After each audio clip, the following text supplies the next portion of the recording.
Spill the LGBT.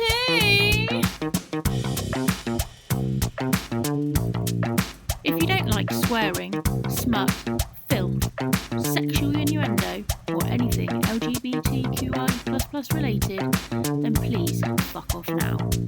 If you're still here, strap on in, pun intended, and enjoy the ride.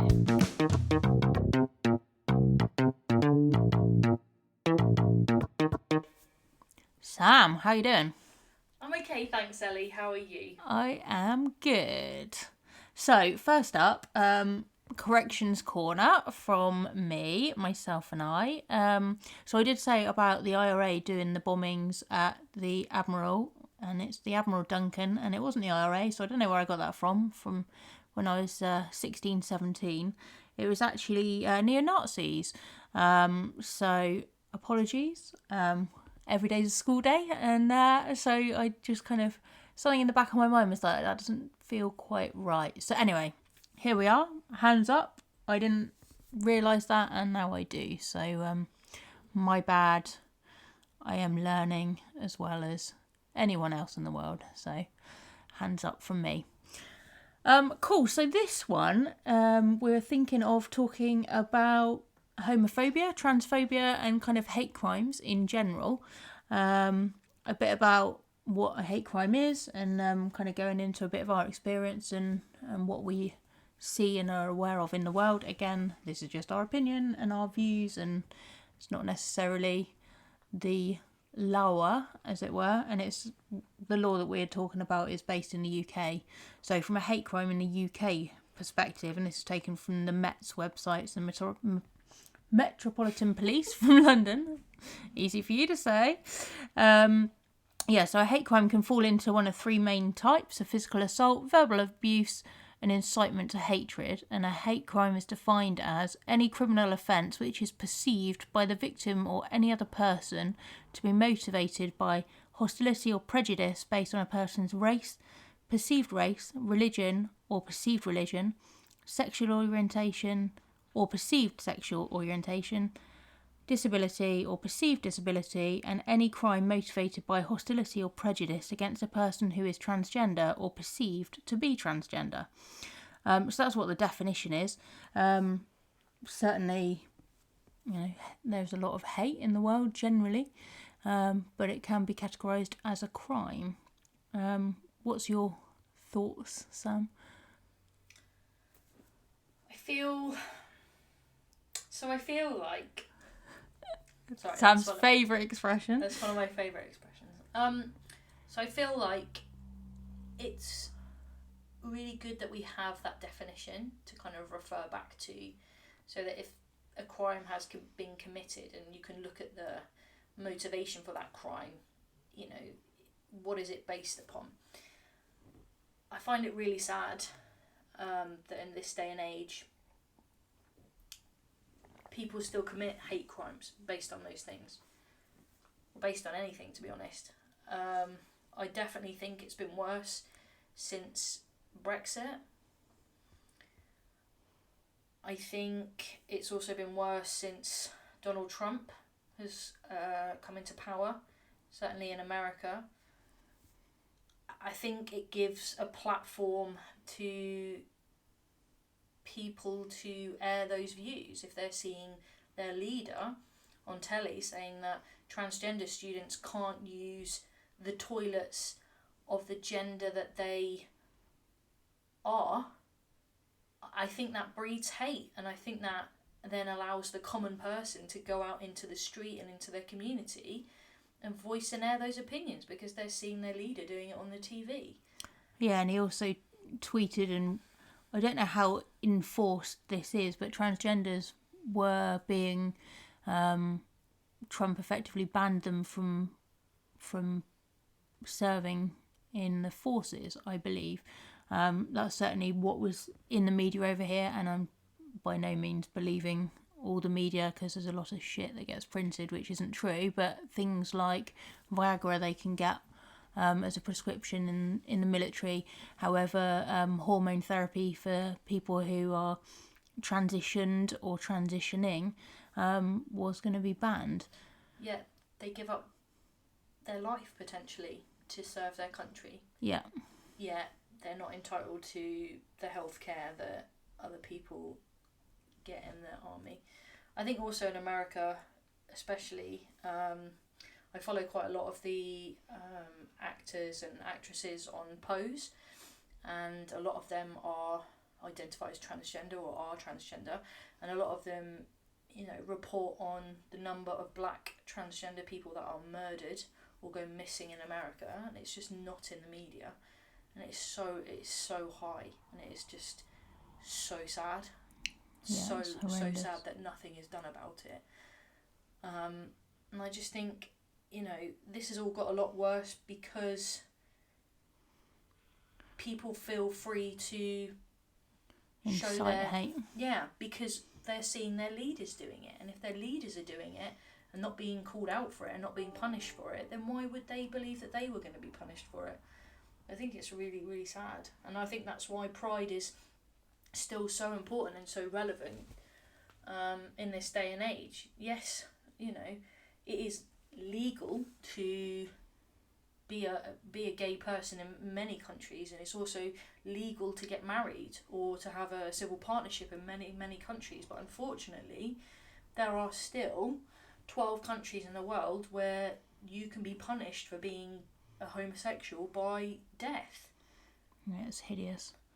And look, it upsets me, and it really, I don't know, it boils my blood, and I'm tearing up just thinking about it. But just thinking that, like, how is love, like, how can love result in somebody being killed? It doesn't affect other people's lives. It is completely, a person's right and, life.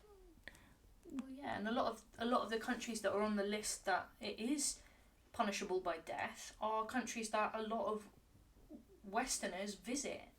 They openly visit those countries to work and to do business and to even leisure, go on holiday or go to watch the Grand Prix or whatever. Like, take the UAE for example. That's a hub. People fly. I've flown through the UAE before. Like, that's a place that you change to, fly onto Asia or fly onto down to Australia and New Zealand. Like, that's a place that a lot of people go through. Yet it is illegal to be gay there, and it is punishable by death. Like, I think our country and countries where it is legal to be gay and it's legal to get married should be doing more to say to these countries, how can you punish terrorism by death in your country, but you can also punish loving somebody by the same thing? Like, it just doesn't make sense to me. Yeah, I totally agree. It is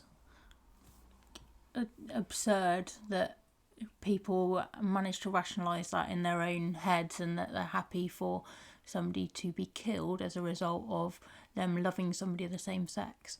I mean, I don't, because I live it, I breathe it, this is who I am day in, day out. I couldn't imagine being persecuted and feeling like my life was endangered just because of, loving you. It's just insane to me.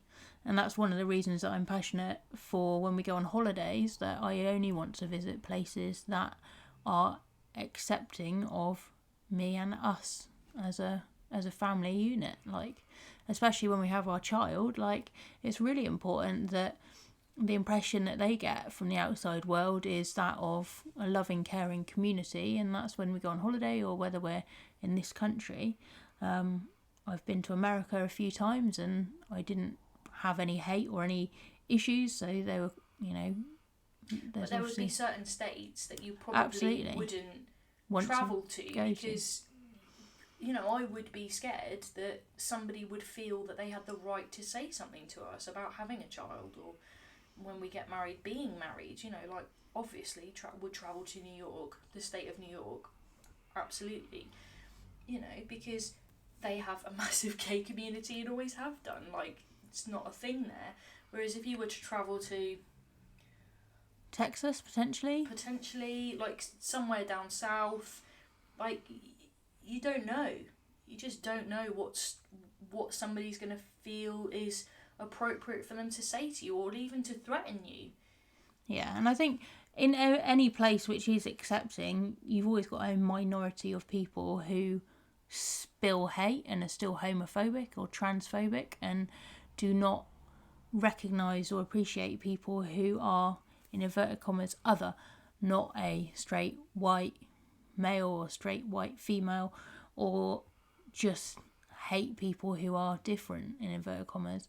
And actually, the minority is white and straight, really, if you look at the background of all of the ethnic minorities clubbed together, plus all the gay people, African Caribbeans, everybody. If you club all of those together, actually the minority is white straight people. However, they own the power and effectively have managed to make the laws of the land and those countries. And people like Trump, where Obama paved the way and enabled gay marriage and was... But he was also adverse to gay marriage. Yeah. Like he was. Before he didn't approve of it until his second term of being president. And I don't think a lot of people remember that. Like, even he, somebody who was so open to change and wanted change, still had to be convinced that gay people should be allowed the same rights in, one of the most progressive countries in the world. And one of the most progressive leaders of that country still had to be convinced that gay marriage should be made legal. And I think that's why it's really important that people that do live in a country where it's legal to be gay and it's legal to get married, I think it's very important, if you are able to, that you are visible. And that's why when I started at my current job 6 years ago, I made it very, very clear to my employers that I wanted to be supported and I wanted to be myself. And I work with children who come from countries that are on that list of 12. Like, I work with children from Afghanistan and Pakistan and Somalia who, in their native countries, or their parents' native countries, it is punishable by death to be gay. And I teach their children. And I am a positive, or I try to be, a positive role model for their children. And I talk about you, and I talk about our family, and I talk about what we do. And it's not, oh, me and my gay girlfriend have gone and done this. It's like, me and Ellie did this at the weekend. And just normalise it. And I think that's, we're not saying to people you should go out and protest. Fly your flag all the time. And call people out on Twitter or whatever, but I think just by doing small things, like by being visible, even in your day-to-day life, even if it's just with people that imagine if that person then goes and has a conversation with somebody else that has come from one of those countries and challenges them on their views. That's how it's going to change, not by, violent protests and, I don't know. And just getting into arguments with people on social media, it just doesn't. The person who's made a hateful comment or has been narrow-minded or prejudiced, they never leave those conversations, from all of the things that I've seen, thinking, oh, I have a renewed view and I actually now respect, gay people or transgender people. They seem to just go in fighting and continue to fight throughout the whole conversation. And it also just makes you look like a dick, and it feeds into what they're saying, which is gay people are wrong. And it just doesn't look good, and it's there forever for people to read. Whereas if you have a positive influence on a conversation, even by saying, oh yeah, my girlfriend and I did this, it's a totally normal thing, isn't it? Oh yeah, me and my girlfriend went to watch this film. Yeah, and I think I've met thousands of people along my journey in life, just generally, and some people retrospectively said, bloody hell, I didn't think I'd get on with you at all when I first met you. I'm 6 foot tall, which you probably can't tell from my voice, built like a brick shithouse, motorcyclist, probably visually the most lesbian I could possibly ever be. But I don't know if you had your eye piercing still in and maybe a neck tattoo, you know. I haven't just gone tip the scales a a bit more. I used to have my eyebrow pierced, that's long gone. But yeah, probably the stereotypical butch dyke in inverted commas ever. But actually, I'm campus tits. I'm like a big BFG, or BFD as I call myself, the big friendly dyke. And, you know, like, I'm quite an engaging person and can have a conversation. And actually, people retrospectively have said, God, Jesus, I was scared of you to start with, just on appearance. Or, God, I like thought you'd be, you know, they had their own narrow-minded view of how they thought I was or what my personality is. And then they've gone, bloody hell, you literally completely different person to what I thought. And I've never had to actively promote myself or be any different. I've just been me. And I think for a lot of people, that is changing more people's views and educating them than anything else. You've never hidden away from who you are, whereas I spent most of my 20s hiding who I was because I was so terrified of people's judgments and people's perception of me that I hid, and that made me a really horrible person. I literally lived with my shame guilt and my shame and my anxiety, and I was not a very nice person. You know, like I didn't walk around like telling people to F off and stuff, but I was just not very happy. And the only time the real me ever came out was after I'd had one or two many shots of Jaeger bomb. I thought you were going to say one or two orgasms then. You know, like, after my previous ex and I broke up, that's when I decided, fuck it. I am going to be myself. I am going to wear my hair the way that I want it. I'm going to have my tattoos. I'm going to dress the way that I want. And I don't think you and I would be together if I hadn't started being myself. No, you looked hideous when you were pretending to be someone else. And it's not because you looked hideous, it's because you weren't authentic, and I could see that in pictures of looking at you in the past. Your eyes were kind of almost dead behind them. And I, you know, don't get me wrong, I didn't jump out of the womb and was fucking flying my flag about and getting involved in everything. Maybe it wasn't a gay flag, but you were definitely flying something. I come out of one vag and want to get straight in another. But no, I was completely in at school. I knew in my head what, you know, the journey that I was going on, and I always thought I'd live a complete lie and pretend that I was straight outwardly to my family and friends, and then secretly have, you know, partners. But actually, when I hit 16, I wanted to come out, and I came out. And it was probably, I don't know, probably 5 to 10 years maybe for me to really be comfortable with who I am and know But during that time, did you experience any kind of homophobia or a hate crime? Yeah, like I've had kids in the street shout, "Oh, you fucking dyke." Yeah. Like, has most of your homophobia been verbal homophobia, or? Yeah, I've never been beaten up, probably because of the size of me. I think, hopefully, touch wood, people would like to think twice about they might come off worse or actually get injured slightly from me. But certainly, you know, I've probably had more issues with companies that I have been homophobic, and they inadvertently managed to let me know. So I'll say who it is, because why the fuck not? So Connells, the estate agent, it's a nationwide company. Me and my ex split up, so I had to get her off my house, and so they came round to do a valuation. So they sent a valuation to my house and thought that it was appropriate to write on there Miss Dyke, which it wasn't appropriate. So I retrospectively received that letter, thought, Jesus Christ, what the hell's going on? So I contacted their management centrally, who denied anything had happened. Effectively, there was probably about 10 emails that went from them to me, trying to excuse what had happened, trying to say it didn't happen, that I'm a liar.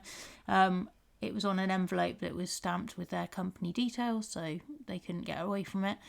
I wrote to their CEO. Effectively, they wouldn't accept my complaint. I asked to do a formal complaint, and I was complaining under the Equalities Act 2010, which is a very good act for you guys to quote and use if you've ever have any kind of issues with companies around sexuality or having any homophobia or transphobia against yourselves. And so I just went above them, and I went to the property ombudsman, sent them the details, complained to them, who then took my complaint forward. I sent all of the emails. There was some who seemed like a young, I don't know, probably early 20s guy who continually emailed in quite a sarky, aggressive way to me. So I just maintained professionalism, continued to email facts, and sent all of the evidence from this guy to the property ombudsman, and effectively got a complaint lodged and made sure that there was better training. They weren't allowed to tell me what happened to the guy, but when they did an investigation, they had found in my records for the sale of my house notes that say the Dyke, and I was described all within the paperwork as the Dyke for buying my house. And bearing in mind it was a few £100,000 that I'd handed over, so they did very well out of the commission for me buying the house. Bit of a piss take that they were behind my back describing me in that way. So especially to have written it down. Yeah. I mean, obviously any of that is terrible, but the fact that they wrote it down in official notes that were then stored within their company is outrageous. Yeah, it's a fucking joke. Absolutely outrageous. So the good thing that's happened for everybody in, well, certainly in this country, GDPR, which is the new Data Protection Act, which means that you have the right to ask for all of the information that company holds on you. So effectively, if you're worried or concerned or believe that they may be writing disrespectful or homophobic or transphobic things about you in their records, or racist, yeah, absolutely, it goes across the board for everything, then request your details. Under the Freedom of Information Act, you can request those details. It's a request for information under GDPR, and they have to legally give you that all the information that they hold, and that's on your name, address. And the ombudsman proved that you had been wrongly treated. Yeah, absolutely. Yeah, they found the details, did a thorough investigation, and I was effectively communicating with the head of compliance in Connells, who continually tried to belittle it as well, but eventually managed to put them in their place. So these things happen, and I have no qualms about going against a large reputable company, because ultimately they're bang out of order. And for me, okay, it wasn't the most ideal thing. It was on my doorstep. I'm not going to lose sleep over it. It's just okay. But I certainly put to action and was not going to let that lie for shit, because some people would receive that and would probably curl up in a ball in bed and not want to fucking see the world, and that's not okay. So I took them to task on it. You're pretty much describing how I was at school after I came out. So the homophobia that I have experienced in my life kind of has two stages to it. When I was at school, when I came out, a lot of people would spit at me when I was walking down the corridor and say things like, "Oh, there's that fucking dirty lesbian." And they would spit at me, or they would stand on the back of my heels and trip me up when we're in a crowded corridor, or they would kick me in the shin. I had one girl in a rounders lesson throw a rounders bat at me. Kids are just absolute wankers, aren't they? Yeah, and so that was kind of during year 10 and year 11, and that had quite a large impact on the way that I dealt with being gay, which was to hide. It was to hide until I got to university, and then I felt a lot more comfortable to kind of be, out. Well, you're surrounded by bloody lesbians, aren't you? Yeah, good old Brighton Uni in Eastbourne campus. It's basically where all the PE teachers who are lesbians homage. And I felt really safe in that kind of bubble. And then after I finished uni, I went to move to London, and I always felt very safe in London. I never experienced any homophobia in London whatsoever. I think it's a very, cosmopolitan place. I lived in Zone 3. I mainly went out in Zone 2 or Zone 1, like central London, and everybody just kind of gets on with what they want to do and nobody really cares. Is central London where you go out? Is that what happened? Out In central? Out in Soho, and everybody's so used to seeing gay people that it's just not really a thing. I mean, within my professional life, I've only worked at one school where I've been openly out, and that's the one that I currently work at. My previous school, as I've previously mentioned, my head teacher asked me not to be out with the children, which I found very, very difficult. Not on a religious basis, just that she didn't want to have to kind of deal with that from the parents. So, I've experienced homophobia. But that again reinforces you hiding, doesn't it? Cause... Yep. But I have to say the worst kind of homophobia or discrimination based upon my gender or how I look or how I present was when we went to the Steps concert in Wembley. So we went to see Steps at Wembley Arena. As you can imagine, most of the crowd were women and gay men. So going to the toilet before the concert was quite busy. I decided to wait until Steps were coming on. Ran down to the toilet, no queue. Went into the toilet, went into a separate cubicle, went to the toilet, came out, was washing my hands. There was a few other women in there. The toilet attendant came in and started shouting at me. She was like, "Get out of the toilet, you're in the wrong toilet. Rah, rah, rah, rah. This is the women's toilet, you should be in the men's toilet." And I was like, I am a woman. Now bearing in mind, at that time I was wearing, not that it even matters what I was wearing, but I was wearing skinny girl jeans, boots, and a polo shirt, and I have short hair. I mean... And also, why does it matter? You're in your own cubicle. Like, nobody has a male and a female toilet in their own home. Yeah. Like, you go into a fucking cubicle, you have a piss, and you leave. Like, especially in places like that, it's just like, get in, get it done, get out. And also, like, if you live and work in London, and you live and work in the entertainment industry... Surely you would have some knowledge about the kind of people that are going to go to a Steps concert. And you also, would like to think. Nobody cares. Like, I genuinely do not care when there's a man that comes into the women's toilets. I don't care. When I go to Kylie concerts, I go to the men's toilet because I want to be talking to the gay guys about Kylie and I'm loving life. When there are vulnerable, like... women that are in the toilet and then an actual man went in there, like obviously there have been cases of like sexual assault and stuff, and I can understand that, but the thing is, in this day and age there should be unisex toilets with a door opens out into the central area of the restaurant or the cafe or whatever, and then you shut the door and you have your own sink and your own toilet. That's the kind of toilets that we should have in this world, where nobody feels threatened to go into a toilet, regardless of their gender, disability, race, sexuality, whatever it is. Like, you're just going for a piss. Yeah. Or a shit in some instances. Or you're how people publicly shit in toilets, I have no idea, but... But, people shouldn't feel scared to go to the toilet. And, so this stewardess woman came in and started yelling at me, and this other woman was like, "Oh my God, are you going to take that? You should punch her in the face." And I was like, well, no, I'm not going to do that, because then I'd be that angry lesbian, wouldn't I? Me and this other woman laughed about it, and then I walked out, and it wasn't until I got back to our seats and I was standing next to you that I actually thought, oh my God, like, I've just experienced homophobia from somebody who's in a position of power, or a position of... Well, it was like gender...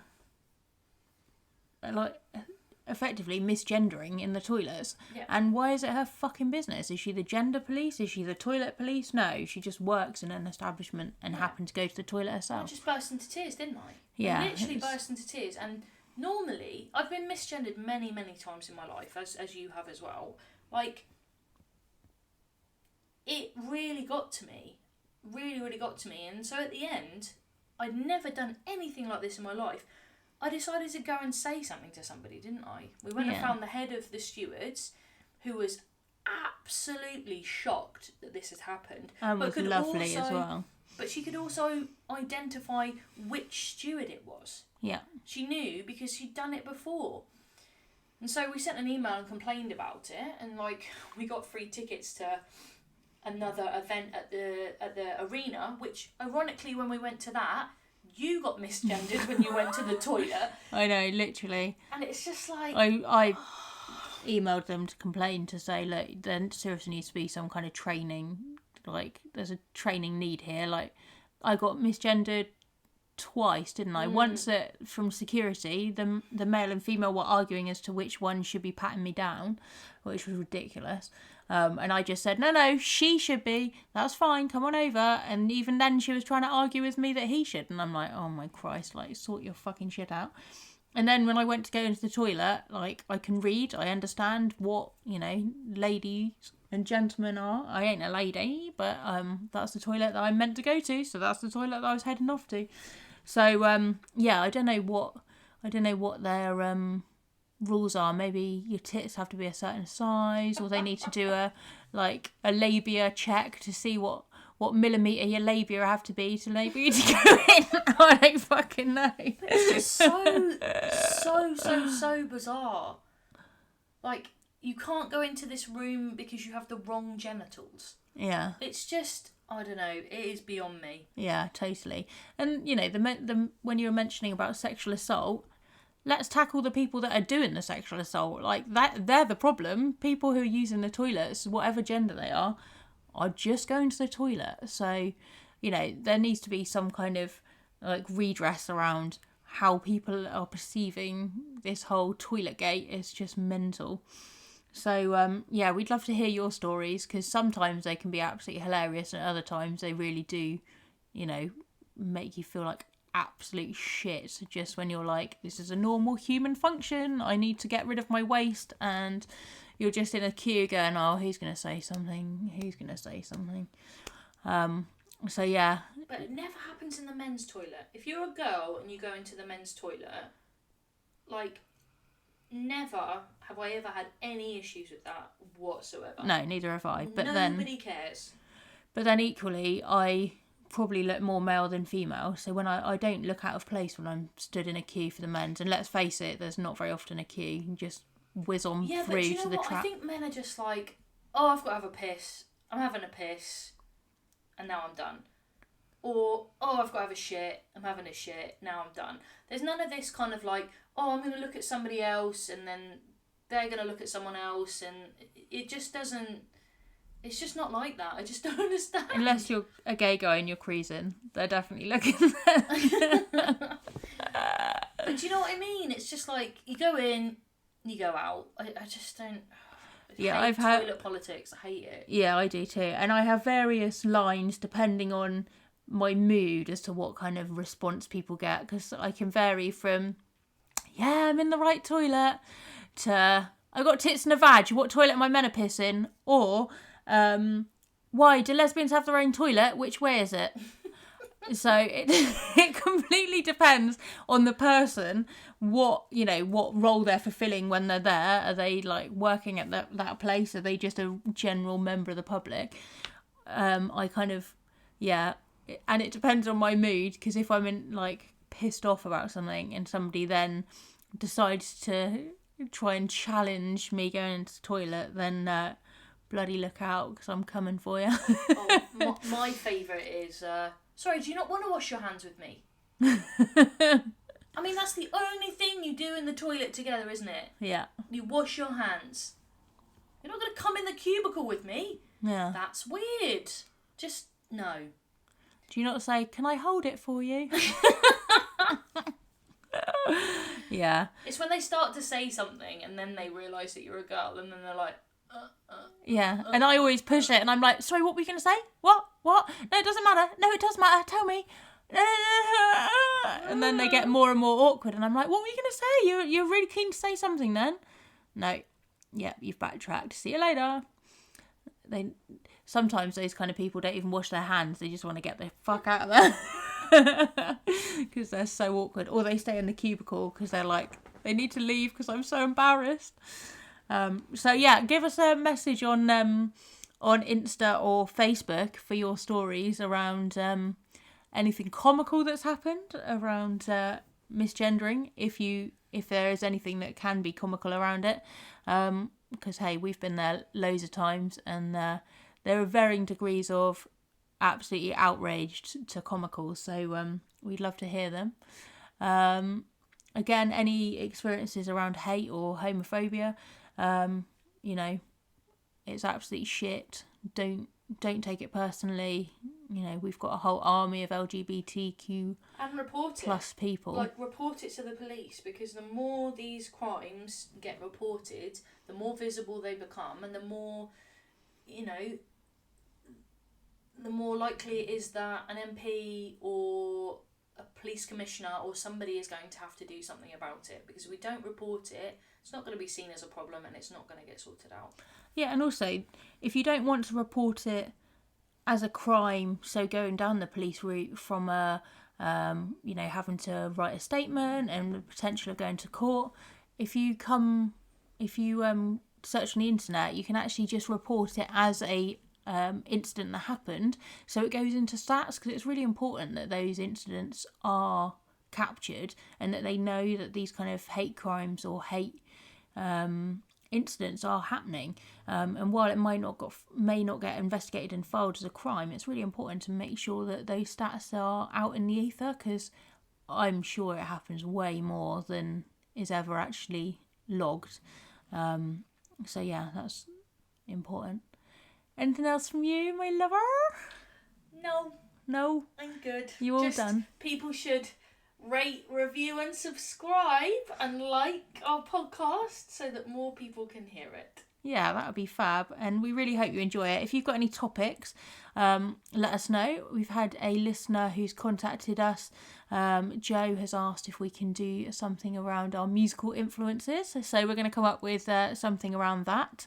So yeah, that's awesome. Just thank you to all of the people that are listening to us. We thought, well, I definitely thought, who on earth's going to listen to us two rambling on? But it's been really lovely to read your kind of messages of support and see all the likes, and yeah, it's just been really lovely. So thank you. We're 3 days in, and we've had 50 listens to our 3 episodes that we released. So, well, from my perspective, I'm chuffed to bits. And I think Sam is, judging by her beaming smile over there. So, yeah, we really hope that you enjoy it, and do reach out, because we'd love to hear from you. That's us then. Latest, my lovers!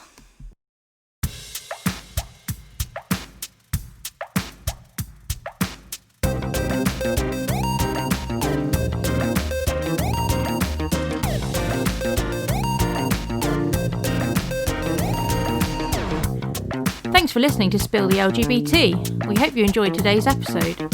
If you haven't done so already, please rate, review, share and subscribe, as that helps other listeners find this podcast. For you fabulous, positive, constructive people, feel free to reach out to us on Facebook or Instagram. There you can help give us topics, link us to exciting people to speak with or interview, or give us things to discuss in future episodes. This is a podcast for our community, so want it to be engaging. Thanks very much. Latest, my lovers.